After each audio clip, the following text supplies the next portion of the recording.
Assalamualaikum warahmatullahi wabarakatuh. Perkenalkan, nama saya Widya dengan NIM 0605 1282 126027, kelas Indralaya, prodi PPKN tahun 2021. Video ini dibuat untuk memenuhi tugas akhir dari mata kuliah pembentuk kepribadian, yaitu mata kuliah Pancasila yang diampu oleh dosen Ibu Supia, SPD MPD. Baiklah, perintah dari tugas akhir ini adalah menganalisis masalah yang terjadi di lingkungan yang berkaitan dengan kearifan lokal. Setelah itu, mengidentifikasi apakah masalah tersebut dan juga menyelesaikan masalah tersebut sesuai dengan nilai-nilai kearifan lokal Pancasila yang ada di sekitar. Baiklah, sebelum masuk ke dalam topik permasalahan yang akan dibicarakan, perkenankan saya dulu untuk membahas konsep mengenai kearifan lokal. Kearifan lokal adalah filosofi dan pandangan hidup yang terwujud dalam berbagai bidang kehidupan, melalui tata nilai sosial dan ekonomi, arsitektur, kesehatan, tata lingkungan, dan sebagainya.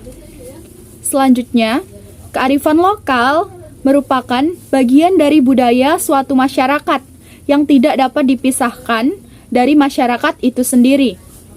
Kearifan lokal ini biasanya diwariskan turun-temurun dari satu generasi ke generasi yang lain, melalui cerita dari mulut ke mulut. Selanjutnya, saya akan menjelaskan pula mengenai kearifan lokal yang mencerminkan nilai-nilai Pancasila.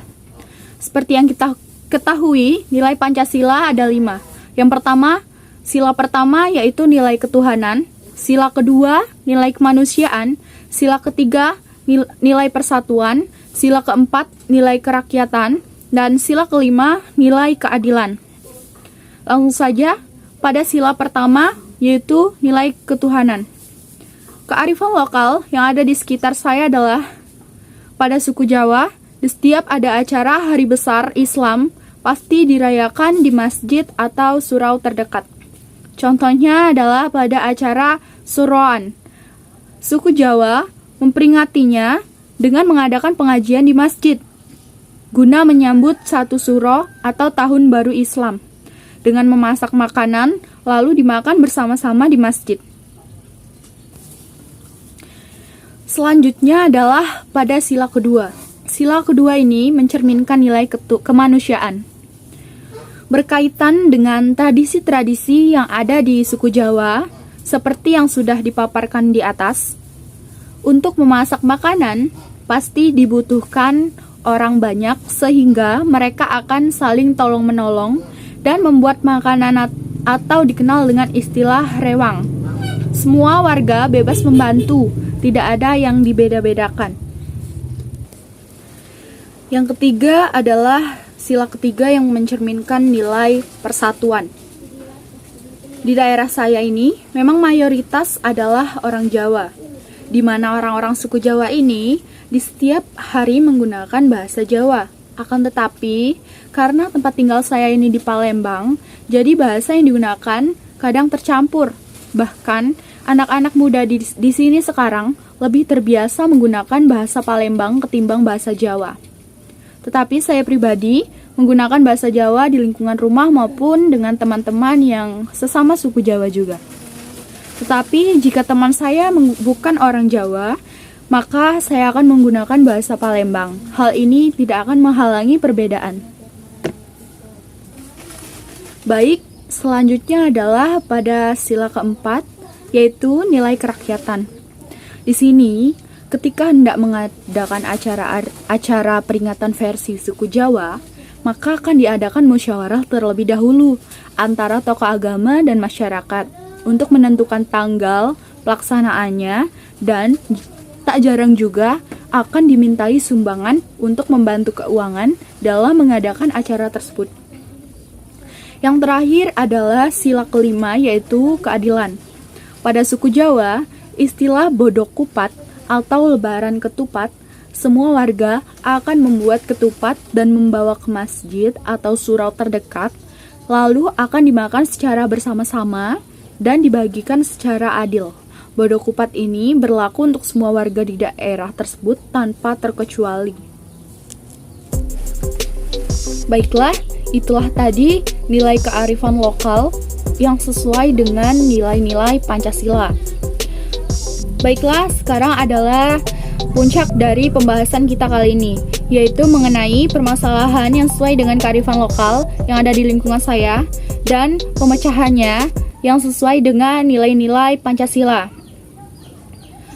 Seperti yang kita ketahui, di lingkungan sekitar kita ini pasti ada yang namanya adat pernikahan, dan setiap daerah memiliki adat pernikahan yang berbeda-beda. Nah, di daerah saya ini semua masyarakatnya atau mayoritas masyarakatnya ini menggunakan pernikahan adat Jawa.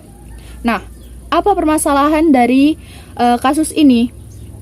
Baiklah, dalam mengadakan sebuah pernikahan, tentunya kita apalagi saat mengadakan pernikahan dengan acara yang besar-besaran, tentunya kita memerlukan bantuan dari semua masyarakat atau sekelompok masyarakat yang ada di sekitar kita.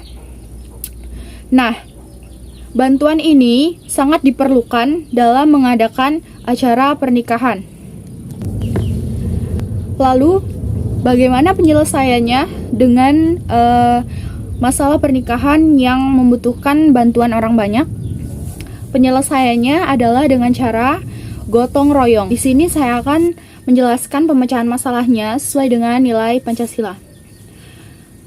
Pernikahan dengan menggunakan adat Jawa tentunya memerlukan banyak bantuan, seperti halnya menyiapkan untuk acara pernikahannya dan sebagainya. Nah, pada intinya, orang yang mempunyai hajat akan meminta bantuan kepada warga sekitar dengan cara mendatangi rumah-rumah warga dan membicarakan mengenai meminta bantuan tersebut, dan pada nantinya masyarakat yang bisa membantu akan membantu dengan cara gotong royong, di mana gotong royong ini adalah nilai yang sesuai dengan sila ketiga, yaitu nilai persatuan. Baiklah, sekarang kita akan membahas mengenai permasalahan yang ada di lingkungan sekitar dan penyelesaiannya yang sesuai dengan nilai kearifan lokal Pancasila. Di sini permasalahan yang akan saya angkat adalah mengenai nilai kearifan lokal yang telah saya bahas sebelumnya, yaitu pada nilai sila pertama dan kedua, yang mana sila pertama dan nilai kearifan lokal pada sila pertama dan kedua ini memiliki hubungan. Baiklah, selanjutnya tadi kan pada sila pertama, yaitu pada nilai ketuhanan, telah saya sebutkan bahwa sering diadakan perayaan-perayaan di masjid yang berupa seperti perayaan Tahun Baru Islam dan sebagainya. Nah, pada sila kedua ini berkaitan dengan sila pertama tadi. Sila kedua ini membahas mengenai memasak makanan untuk keperluan acara Hari Besar Islam tadi. Nah, di sini permasalahannya yaitu dari mana sumber dana yang dikeluarkan untuk melakukan kegiatan tersebut. Jadi, di sini sumber dana yang dikeluarkan adalah dari uang pribadi masyarakat.